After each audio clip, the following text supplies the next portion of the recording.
The elevator doors opened onto the 42nd floor with a whisper, revealing floor-to-ceiling windows that framed Manhattan like a conquest already won.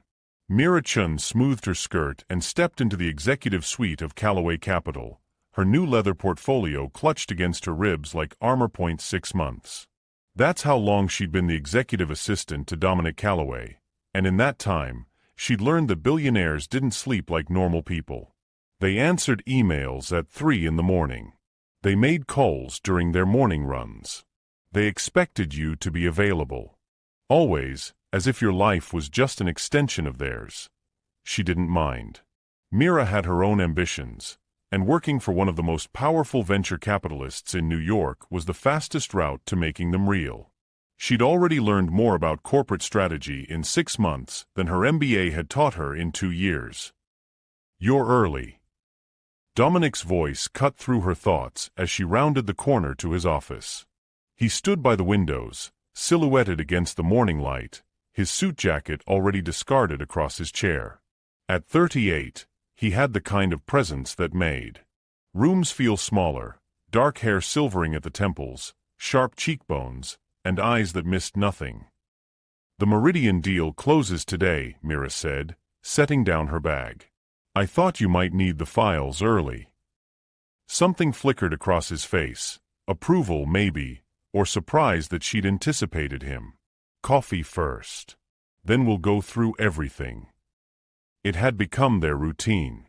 Every morning, before the chaos began, they had 20 minutes of quiet. She'd pour his coffee, black, no sugar, and her own Earl Grey, and they'd review the day. Somewhere along the way, those 20 minutes had become the part of her day she looked forward to most. "Did you look at the Richards proposal?" he asked, accepting the cup from her hands. Their fingers brushed, and Mira felt the familiar jolt she'd been trying to ignore for weeks. "I did. The numbers don't work. He's overvaluing the intellectual property by at least 40%. Dominic smiled, the rare one that made him look younger. "That's exactly what I thought. You have good instincts, Mira." She should have left it there. Should have taken the compliment and moved on to the next item on their agenda. Instead, she met his eyes and said, "I'd like to sit in on the Meridian meeting today." His expression shifted, became unreadable. "That's not typically something assistants do." "I'm not a typical assistant." Her heart hammered, but she held his gaze. "You said I have good instincts. Let me use them."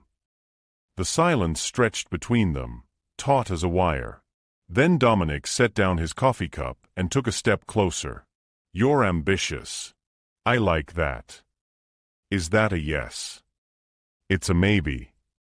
Another step. They were close enough now that she could smell his cologne, see the faint lines at the corners of his eyes. "What are you willing to do to prove you belong in that room?" The question hung in the air between them, loaded with implications neither of them acknowledged. Mira knew she should step back, should laugh it off and return to professional distance. Instead, she tilted her chin up. "Whatever it takes." His hand came up to cup her jaw, thumb brushing across her cheekbone with devastating gentleness. "Dangerous words, Mira. Maybe I'm a dangerous woman." When he kissed her, it felt like falling and flying at once. His other hand slid into her hair, and she gripped his shirt, pulling him closer.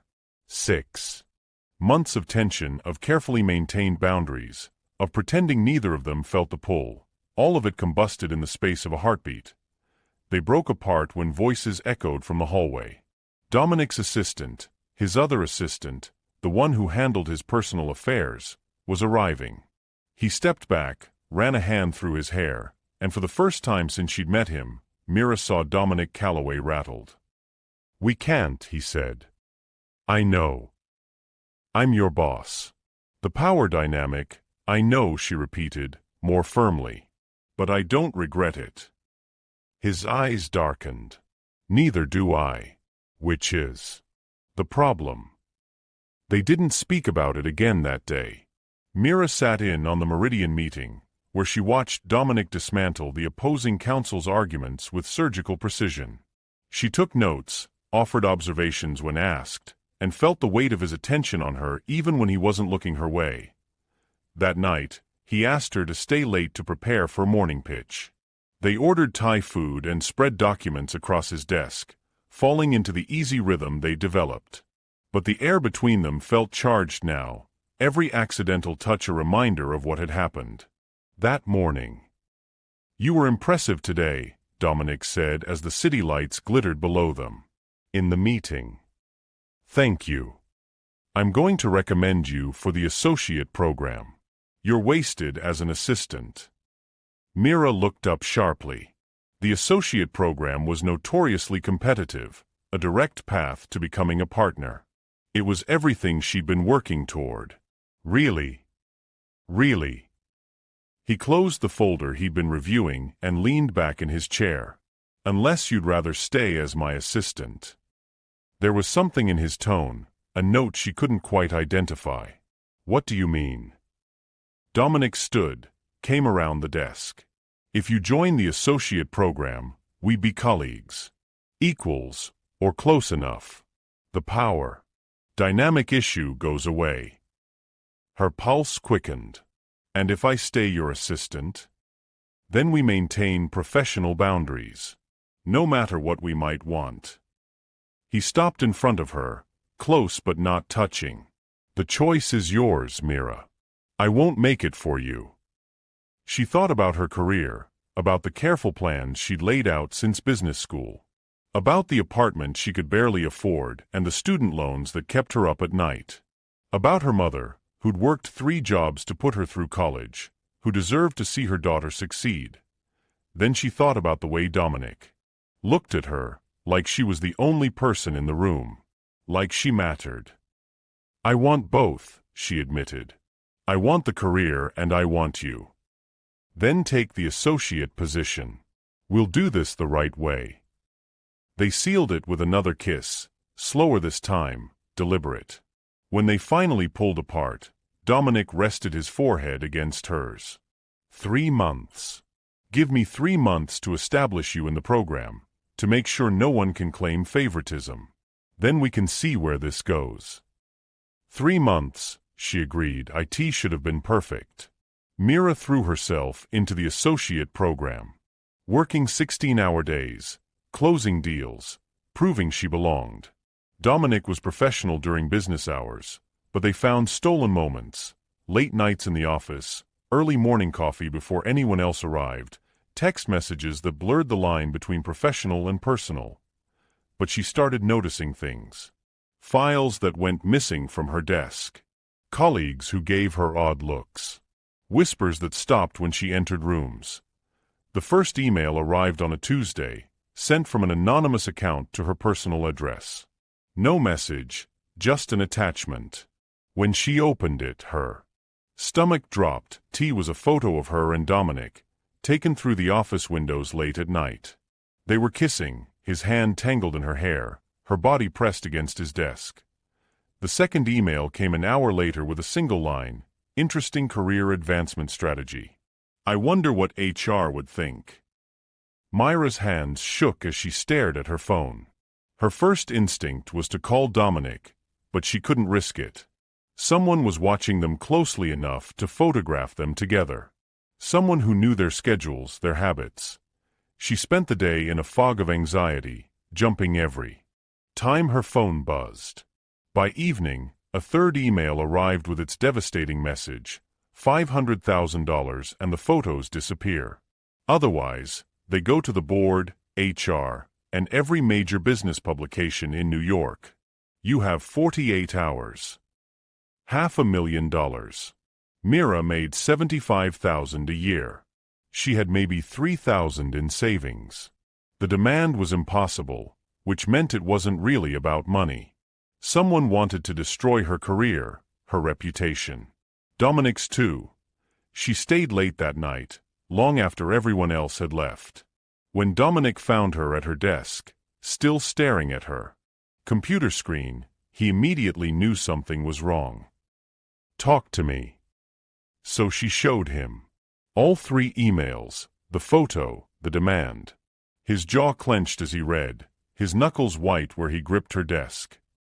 "We go to the police," he said immediately. "And tell them what? That someone photographed us engaging in a consensual relationship? They'll say it's a civil matter. Then we go to HR, get ahead of it, Dominic." She cut him off gently. "If this gets out, I'm finished. Not you, you're Dominic Calloway, you're bulletproof. But me? I'm the ambitious assistant who slept with her boss for a promotion. It doesn't matter that it's not true. That's the story everyone will believe. That's not fair." "No," she agreed. "It's not. But it's reality." He paced the office, and she could see his mind working, cataloging options, calculating risks. "I can pay it. $500,000 is nothing, you can't. Because they'll just come back for more. Blackmailers always do."